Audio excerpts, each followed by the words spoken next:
Okay, so today we are going to be talking about decimals. Okay, so this is for Friday's lecture, which I think is actually technically day 4 for you guys. So according to this, we might be a little bit ahead of schedule. So just ignore that day 6 here.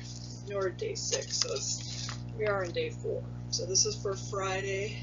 Happy May. Happy May Day. So we'll be talking about decimals. You have a pretty good homework assignment. As always, email me with questions. I hope you're finding these videos helpful.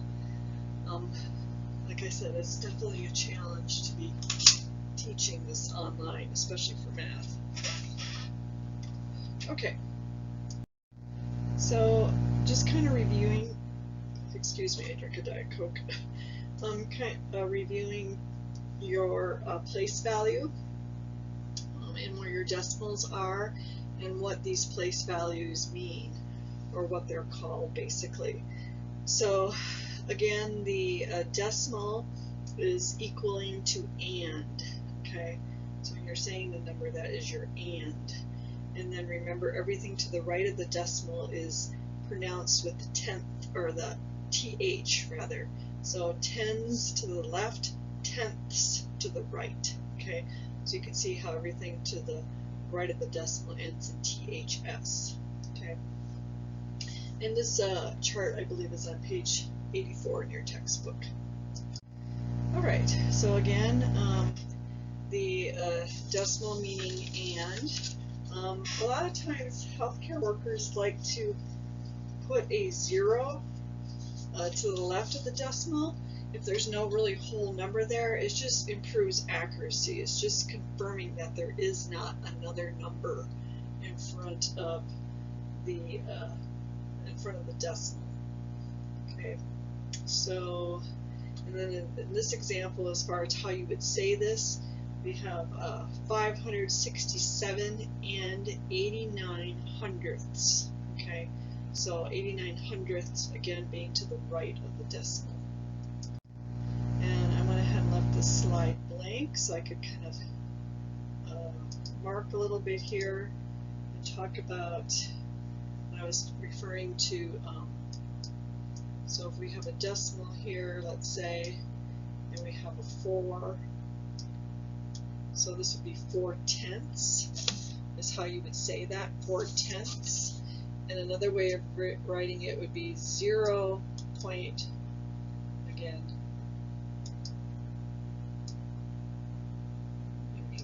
decimal changed to red on me, I mean yellow. So 0.4, okay, with this yellow kind of being a little dot here. Okay, so don't be 0.5 milligrams is a real common dosage that we use. So sometimes we'll say 0.5, but a lot of times we'll say 0.5. Hardly ever do we really say 5/10, but that truly is what it is. So just like this is 4/10. Okay, but for test taking purposes and for the math class, I just want you to understand, because you're going to be asked to convert, numbers to words and words to numbers. So this again is I'm trying to make this a little dot. So we have 3.87. Okay, so then you would say that this is 3 87 hundredths. Okay, all right, and you'll have lots of examples. So remember, I always assign, for the most part, the even numbers. The odd numbers answers are in the back of the text, so in the back of the book. So if you want to make sure you're doing it right, because the format's generally the same with the problems before and after. When they're talking about reducing or whatever they're asking you to do, if you want to make sure you're doing it right, the only thing they're really doing is changing the actual numbers. Look at the back of the book to see if you're doing it properly. All right. again, just talking about rounding, and mainly I'm just kind of making sure that you know what place value is. Okay, so we're asking on this one, so you've got 45.6783, okay, so 45 and 6,783 thousandths. Okay, so it's asking you to round to the nearest hundredth. Okay, so you need to know which place, what number is in the hundredth place value. So you can refer to your chart again on page 84 if that helps you, or you can just kind of write it out as a reference, so you can kind of have it down. So we have our tenths, we have our hundredths, we have our thousandths, we have our 10,000ths, and then we have 100,000ths. Okay, so the hundredth then would be our 7. Okay, so our 7 to the right of the decimal point. So underline the place that you're rounding, and then you're going to look to the number to the right of that, and if that's 5 or above, you're going to round up. Okay, so in this case we're rounding up. So we're changing it to 45 and 6800ths. Alright, when we're comparing decimals and we don't have a place value for all of them, and you're comparing two different numbers, like in this example we have more place values basically on the number on the left compared to the right, sometimes it's helpful to put a 0. Okay, so first of all you want to make sure you're lining up the decimals, so you're comparing the same amount, and then add zeros. So if we're looking at those two numbers again, which one is greater, this is one way you can look at it. So you can add the numbers, look at it vertically, and put a 0 there for the 9.210, and add the 0 there because it was 9.21 before, or 9 and 21 hundredths. You can go ahead and put a 0 there so that you could compare your 0 to your 4. But already you should see that your 3 is greater than your 1. So there's some practice problems with that too. Okay, adding. Adding is pretty straightforward as long as you remember to line up your decimals. Okay, line them up vertically. That's the best way to do it. So when you're writing out your problems, write it legibly so you can see where your decimal point is. That's probably one of the biggest mistakes, is writing small or trying to squeeze things in small places, and then you can lose sight of where your decimal is. So make sure you're lining them up properly. So that one's pretty straightforward. The same thing with subtraction. Okay, making sure you're lining up those decimals and remembering to subtract from right to left.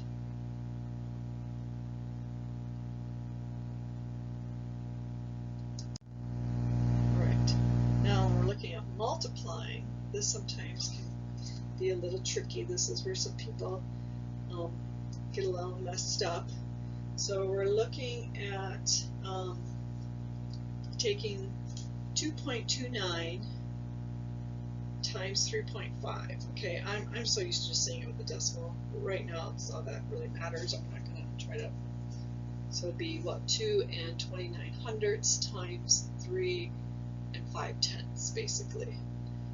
When I do that, I want to put it over a fraction, but when I just say and, or the decimal point, rather, I'm so used to that from, I guess, healthcare.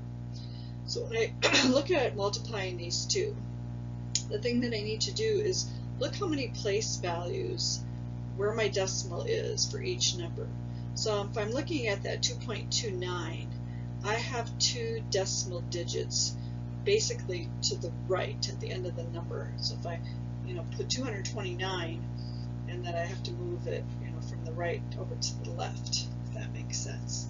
So you count the number of decimal places in the two numbers, multiply together. I'll talk about that. Then begin at the right of the answer, and then you would count over the same number of places, place values, moving to the left, and that's what you do at the end. So again, so you've got the 2 decimal digits for 2.29, and then 3.5 we have one decimal digit. Okay, so you can see how they kind of put like a little note there to the side, and then go ahead and do your multiplication just normal, and then when you get your answer, you then that's where you would take. Now you have 2 plus 1 is 3. Okay, so you're going to go 3 decimal digits over to the left. So you're going to start on the right at the far end of the number, and I don't know if I can do this, but then you would go 1, 2, 3. Wow. Okay, so I have a couple of different examples here. We'll move to the next slide. Oh shoot, thought I put an extra one in here. Okay, I guess I didn't. I was trying to put some more slides. But let's just go ahead and use the space here. So let's say we would have 3. This is going to be interesting. No, I think this doesn't work for me, this whole mouse thing, I just realized, is I am left-handed, but I have learned to manipulate my mouse with the right hand because that's generally where the mouse is always located. So actually this is a number 8 on page 94. I think it has a 0 here, but just so that I don't have to write the 0 in front of my decimal. That's my decimal. And so don't ask me now to use my mouse with my left hand because I've always have gotten used to doing it with my right hand. Alright, since it's such a right-handed world. So I'm just going to put a number 2 here, and I also have 2 over here. Okay, now I'm going to do my multiplication. Okay, 9 times 6 is 54. Don't judge. Okay, there's my 5. Okay, so 9, I got 5, so it's 11. Okay, and there's 19. Okay, remember this is a decimal, not a 1. Now I was always taught, instead of putting a 0 here, I've always put an X there. Whoever taught me how to do math, that's how I've done it. So 9 times 5 is 45. And I got a 4 here. So that should be another 9. And then I have 5 times 3 is 15. I just now realized that this part where this really stinks for me is because of my left-handed thing. Okay, so now if I'm adding, this should be a 4. This should be a 6. 9 and 9 is 18. Don't forget my, really? Okay, that's an 8. 6, and then my, oh, sorry, that would be a 1 because I forgot. Here's my 1. Oh my goodness, where's my eraser? This is a 7, I'm sorry. And then this is a 1. Wow. Alright, so I should have a 1, 7, 8, 6. Okay, this tells me here that I need to move 4 decimal places over from here. So I need to go 1, 2, 3, 4. So my number is actually 1.7864. Okay, so that's again, this was on page 94, number 8. You'll see how much that helped on my scribbling. Okay, now covering what's on this slide, looking at division. Okay, so if we are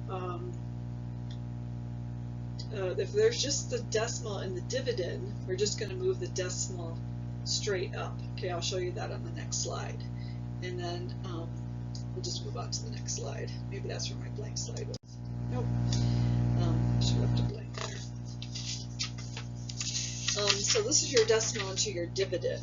Okay, so you're just going to take your decimal and move it straight up. So you have 2.58, and you're dividing that by 6. Okay, so that one you don't have to do any tricks or anything. Just move your decimal straight up and do your division straight across. Okay, so that one's pretty self-explanatory. Now here is the example of a decimal in both places, or both numbers. So this one you're going to change the divisor to a whole number by moving the decimal to the right, and then move the decimal on the dividend the same place value, or the same number of places. Okay, so here is your divisor. Okay, so your 42 you're going to change, or your 0.42 you're going to change just to a regular 42. So you can see, you just move it 2 place values over, so now we are just 42. And then here is your 0.621, okay, and you're going to go ahead and again move 2 place values over, okay, so it really should be in between the 2 and the 1 as shown down here. It's a little kind of off center here, I think. And then you can go ahead and just drop that 0, so it turns into 42, divide that into 62.16, or 62.16 divided by 42. So you just move the decimal up. Okay. Alright. Alright, what about when we're multiplying by 10? Okay, so this is kind of like a little shortcut. Probably most of you already know this, but just kind of going over it, is if you are, take off my color here. So to multiply by 10, this again only works with multiples of 10. You're obviously making your number larger, okay? So you're making it larger, moving it to the right. So making the number larger by moving the decimal to the right. So multiply by 10, locate the decimal point. Okay, so we have 4.5, multiply by 10. Just going to move over 1 place value, because I only have 1 0 here. Okay, so I'm going to turn my 4.5 into a 45.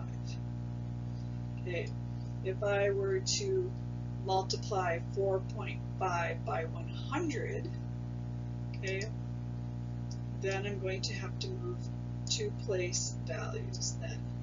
So we got 4.5, multiply it by 100,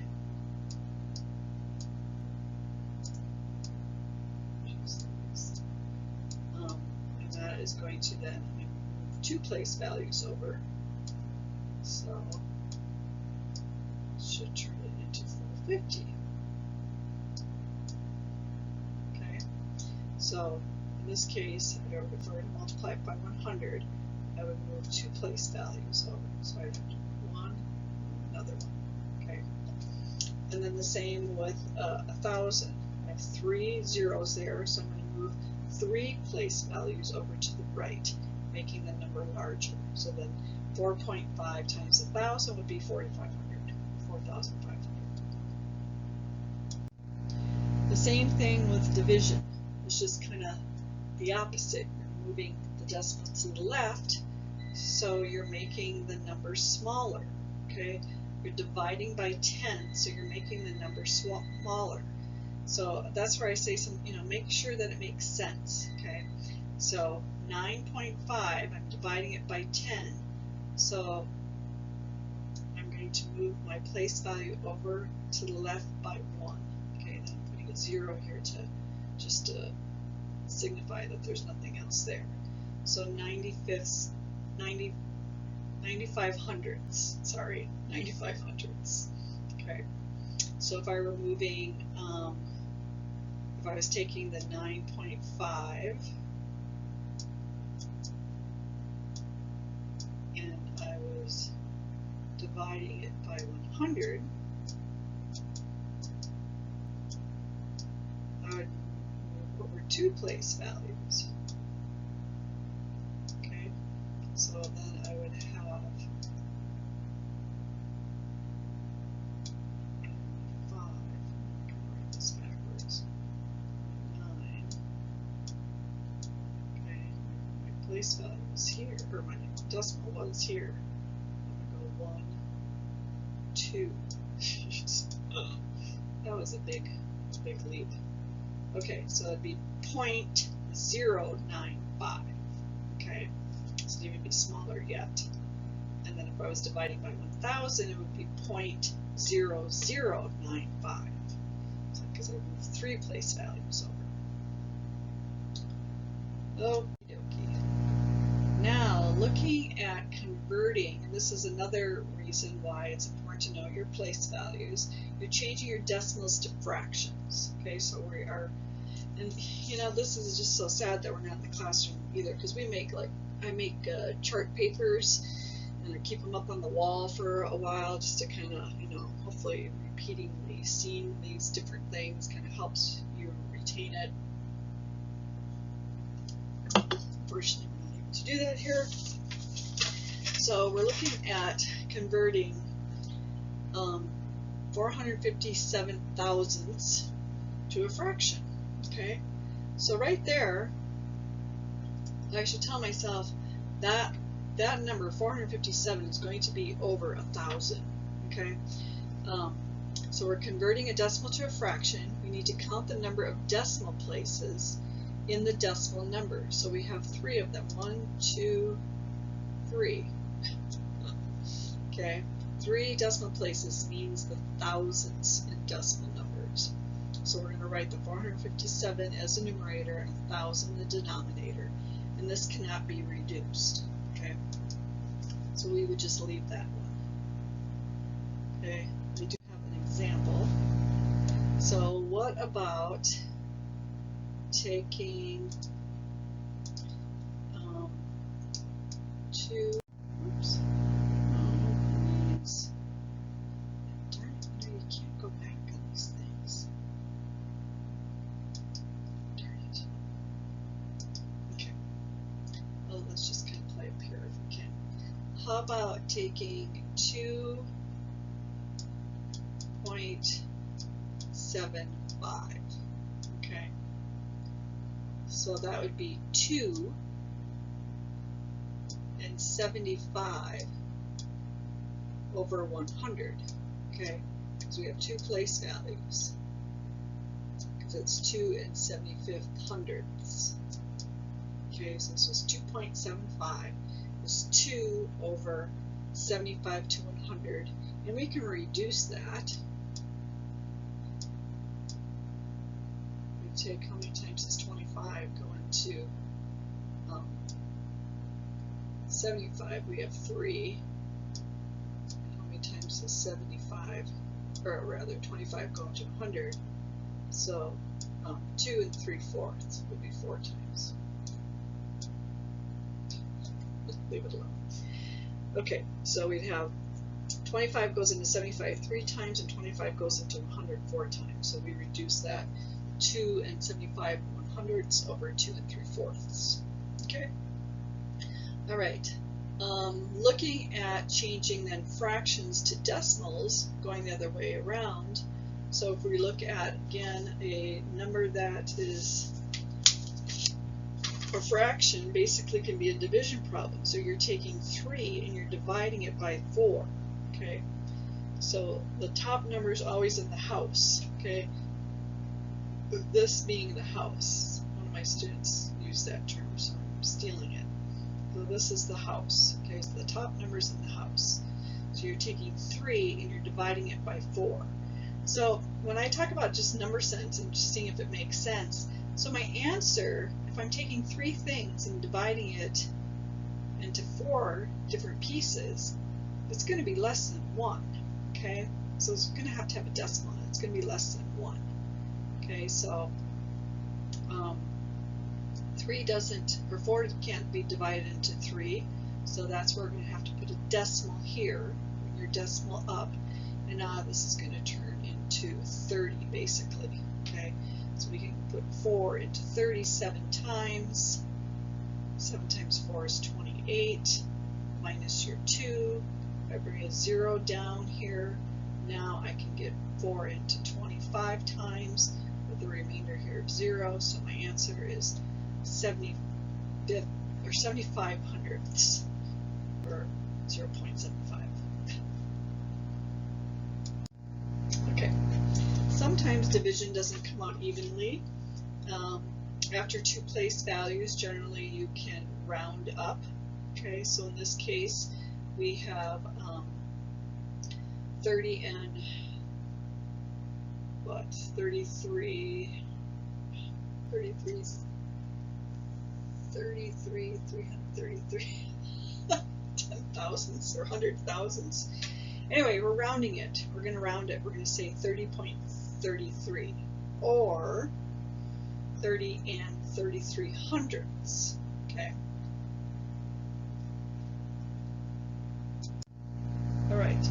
So another example, something a little more on the simpler side, is if we were to take 1/3. Okay. We're going to change this to a decimal. So we're going to take our top numbers in the house. We're going to take 1 and we're going to divide it by 3. Well, we're going to have to add a decimal here, which gives me a 0 here. I'm going to bring my decimal straight up. Okay. 3 goes into 10 3 times. So I've got 9. And now I have a 1 again. Bring down another 0.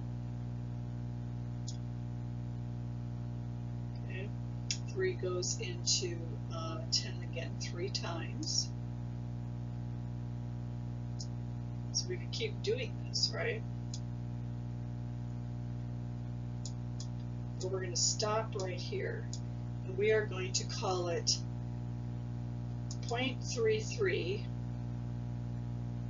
and 1/3. Okay, so we're taking 1/3 and we're changing this into a decimal. Put a 0 here in the front if we want. So it'd be 0.33 and 1/3 hundredths. 33 and 1/3 hundredths. Yes. Okay, so you take your 1, here your remaining, and then put it over your 3. All right, moving on.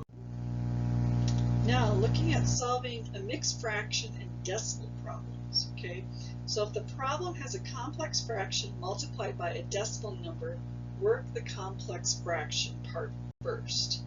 Then write both in the same form. Either decide if you're going to work with decimals or if you're going to work with fractions. Okay. So here is your example problem. So we are looking at taking 1/2 divided by, so you may see it written more like this. You may see 1/2, you have divided by 1/5. This is most likely how you're going to probably see it in your book. And then you have times 2.2.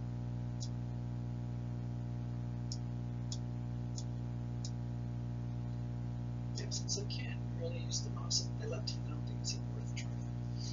Okay, so when you look at that 1/2 divided by 1/2 divided by 1/5, we're going to do what we know what we should do with taking fractions, and we have to flip them.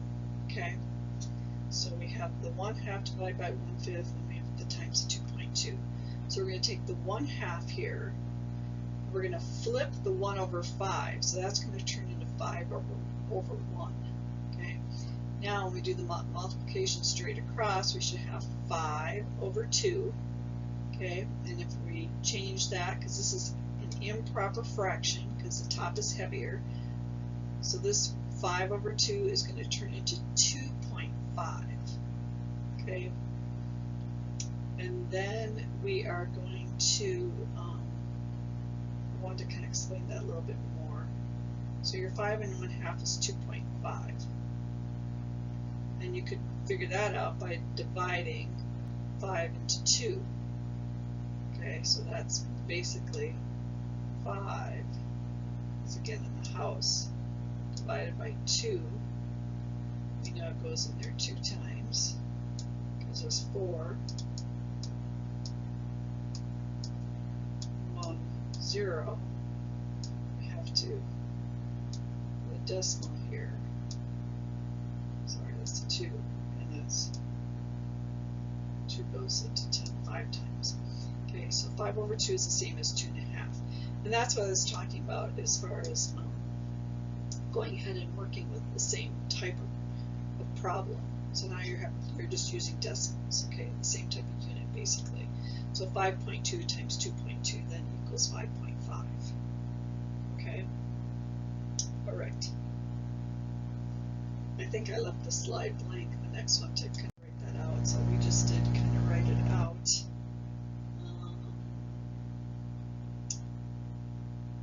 Okay, now the next one is our last slide, and this is a conversion factor that you would like to memorize. Okay, so you're going to how to convert again from Celsius to Fahrenheit and Fahrenheit to Celsius. And again, we touch on this in science and in math both.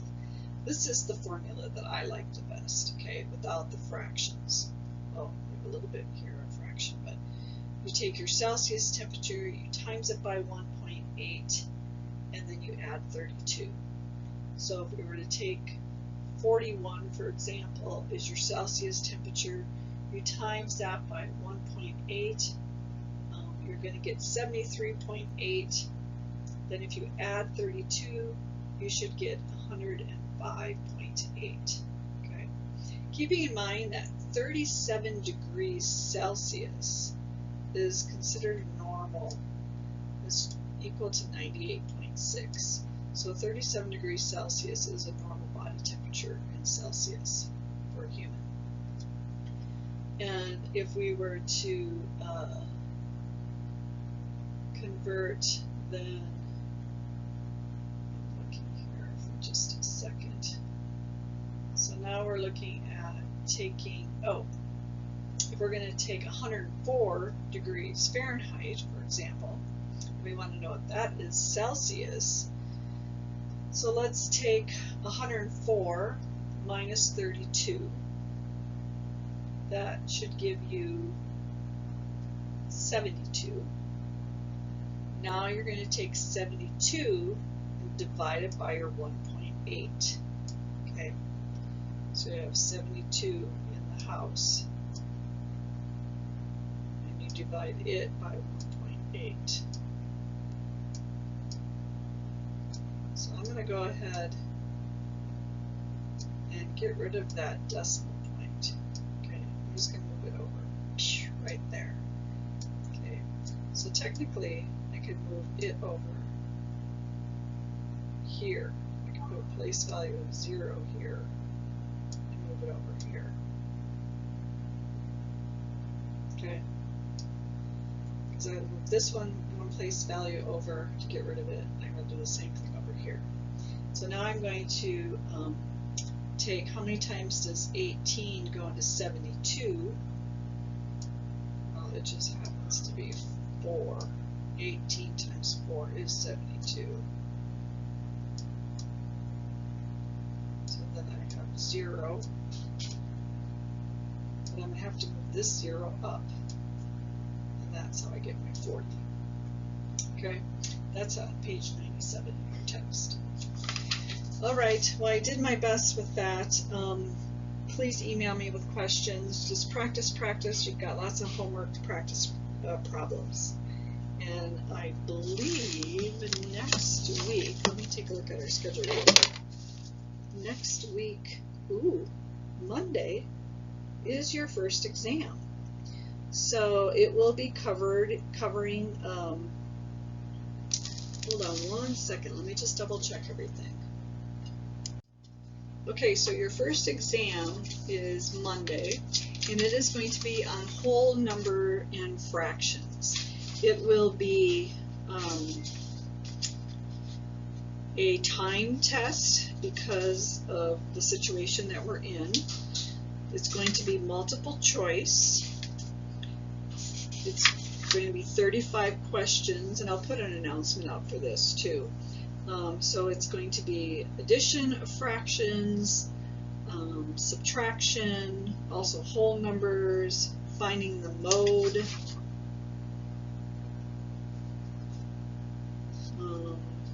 changing a mixed number to an improper fraction,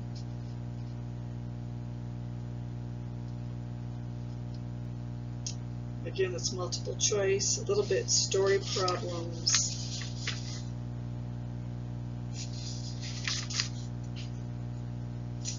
division, I think, and a little bit of rounding. Okay, so that will be next Monday, and I'll have it slotted for a time. I'll be doing it Monday morning. I'll probably slot it for 10 o'clock. So it'll be, well, actually, that's usually when I do a final, when I do the actual time. I'll just have it available during Monday, but you only have so many minutes to do it, and you can only do it one time. You can't go back on your questions. You can't go back to a previous question. We'll talk tomorrow during our Zoom. Okay, thanks.